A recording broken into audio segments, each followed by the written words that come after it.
You were Baby Blood Alley. Are there any Blood Alleys still living that are still around? Yes, it is. I can only name two, and that's Rudy and his brother Wayne. And I still see them, and we don't talk about much about the past, because a lot of us been through a lot, though. Our people been through a lot. Our community's been through a lot, though.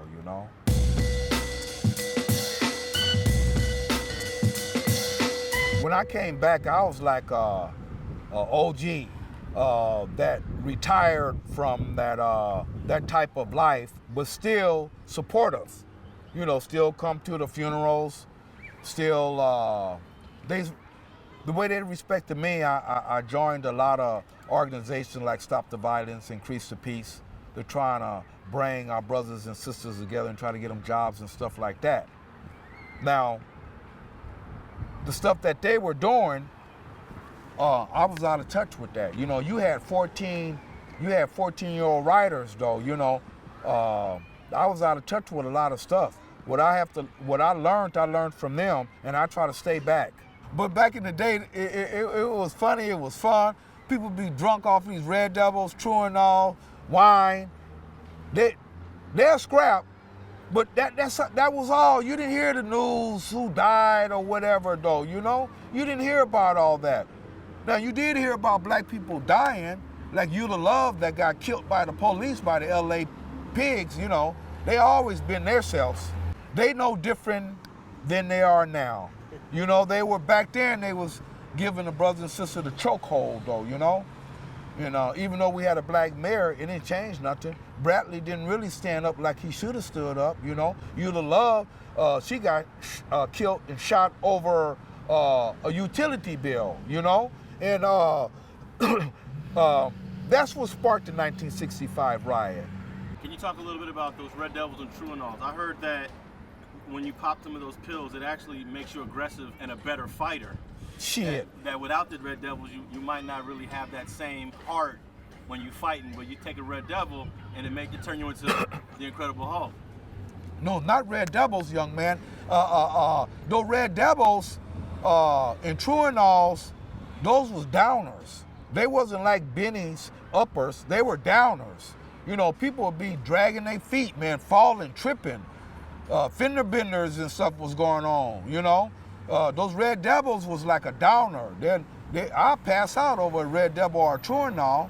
Now, if you want to be Superman, that's when that Sherm came in, that wet one, that one-hitter quitter, that yerm,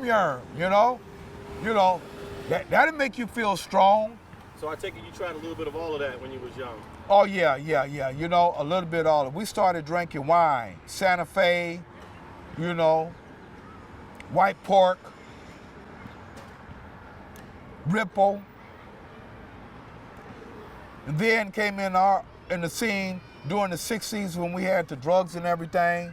Heroin, cocaine. Cocaine was expensive. We couldn't afford cocaine. But, what came in when I was coming up, it was mostly winos, which they call alcoholics today.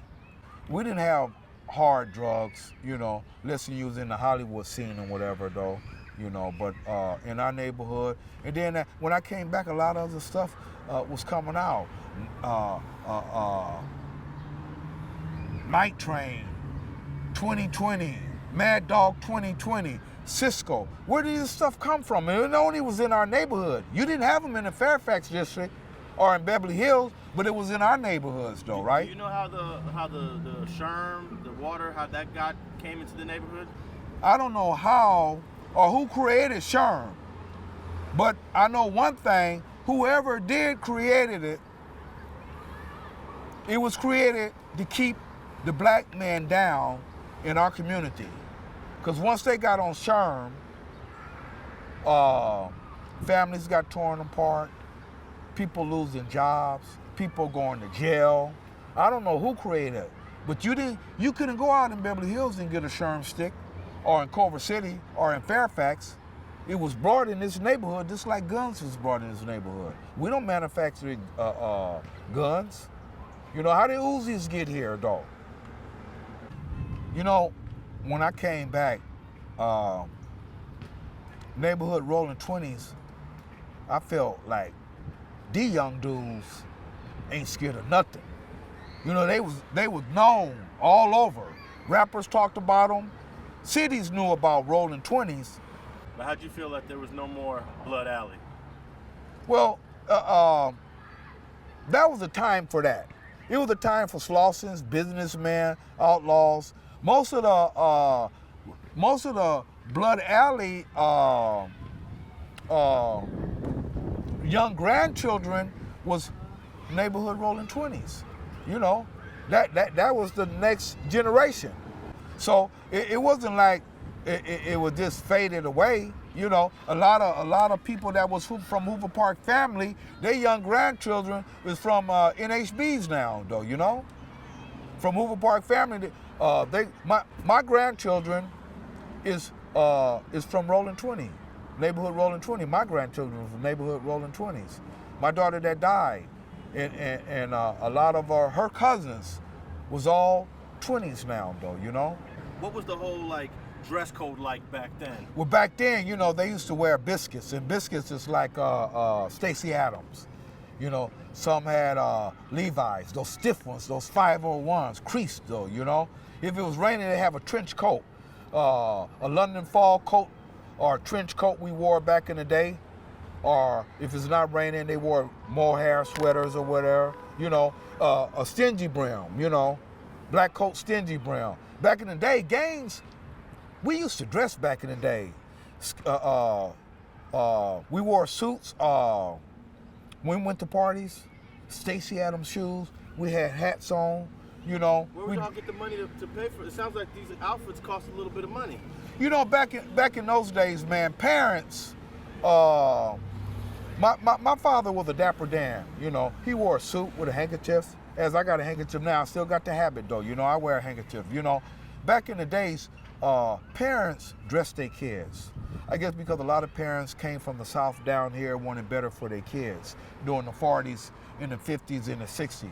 Even in the Spanish-American community, they had the zoo suits. Everybody was dressing during that era. You could be at a party on the east side or on the west side, and you step on somebody's biscuits, oh, it's on.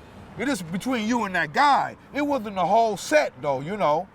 You know, you stepped on somebody's Stacey Adams, it's on. That's how a fight started back there, or over a girl or something, though, you know. So, what was the street hustle scene like in the late 60s? Like, how was youngsters trying to hustle and put a few dollars in their pocket back then? I'm gonna tell you the truth, too. The hustlers, they was robbing. They was robbing anybody that was slipping, though. But the older guys, the hustle, they had a lot of street game going on out there, though. 3-car molly was going on. But the top one that I respected was the pimp game, you know. The pimp game was going on. Why do you give more respect to the pimp game than all the other hustling? Okay, because back then, pimps and prostitutes, they dressed elegant. You know, the pimps had their process, sharp-skinned suits. They had on gaiters. They dressed nice. They dressed nice. They wore ties. They dressed like a man, like a gentleman. What messed the game up, the pimp game, is when the crack came in. That messed the whole pimp game up, though, you know? All right, tell me, I'm going to ask a few more questions. What's your best memories of Foshay Middle School in your baby Blood Alley days? This memory, it's not a good memory, but it always stick with me. I was at Foshay Junior High School.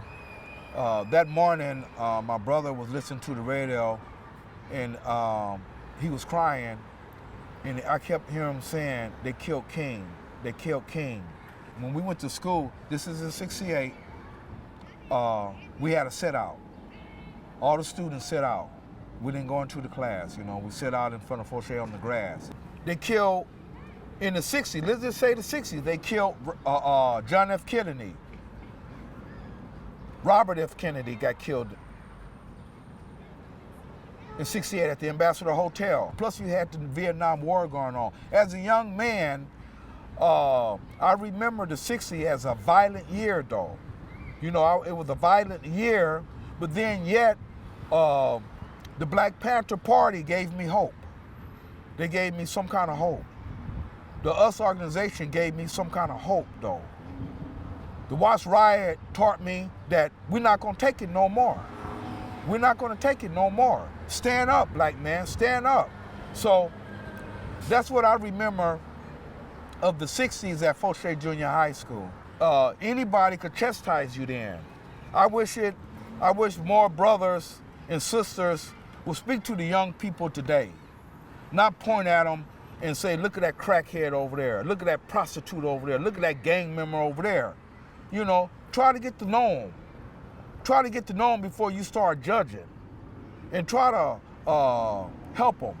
Try to get involved, even though they may be a gang member. Maybe that's all they had in the day. It takes all of us to raise a village, you know? Thanks for watching StreetGangs.com. Please like and share the video you just watched and leave a comment below to tell us what you think. You can also watch 2 of our previous episodes to the right. Please visit the link to our Patreon page and support our campaign. And don't forget to subscribe.